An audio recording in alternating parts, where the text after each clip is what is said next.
चलो आज આપણે બનાવવાના છે આલુ સેવ માં ખાસ છે ને આ બટેકા મેં બાફા છે અને એ બાફેલા બટેકાના મશીનમાં પહેલા એમને કાઢી નાખ્યા છે એટલે એમાં ઘણી કાંઈ રહે નહીં ને એમાં મીઠું એક નાખ્યું છે અને લીંબુ નાખ્યું છે, આ સિવાય કાંઈ નથી નાખ્યું અને જો વ્હાઈટ જ છે।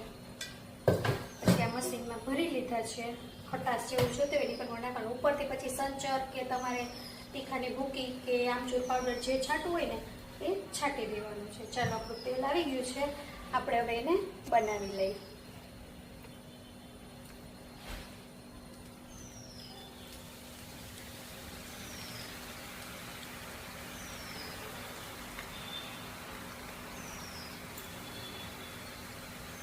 ચાલ મેગી જેવી હોય ને ત્યાં જ એના ફેરવી નાખવાની છે, નહીં તો છે ને લાલ થઈ જાય એટલા માટે। અને આમ ઢીલી હોય ને ત્યાં જ લઈ લેવાની છે, લાલ ન થાય ને ત્યાં પછી થોડી વાર રહેશે ને એટલે તરત જ કડક થઈ જાય છે।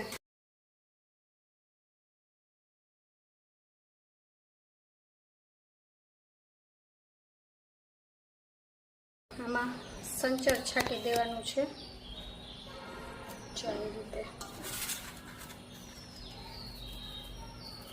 એટલે છે ને બધે થોડું થોડું પડે, નહીતર છે ને ગાંગડા પડી જાય, એટલે આવી રીતના છાંટી દેવાનું।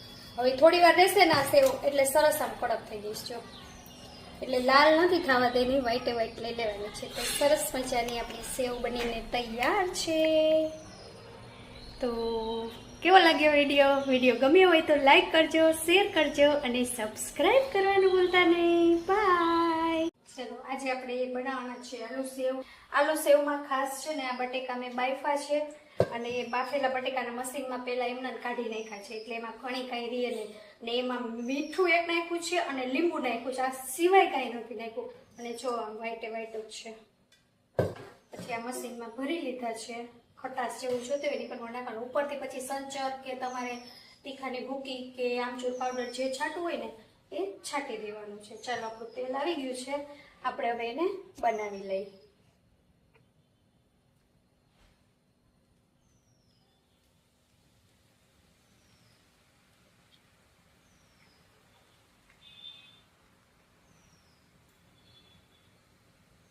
ચાલ મેગી જેવી હોય ને ત્યાં જ એના ફેરવી નાખવાની છે,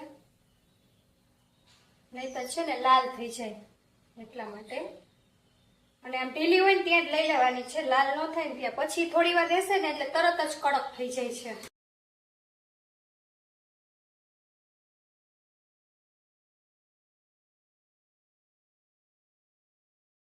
આમાં સંચર છાંટી દેવાનું છે।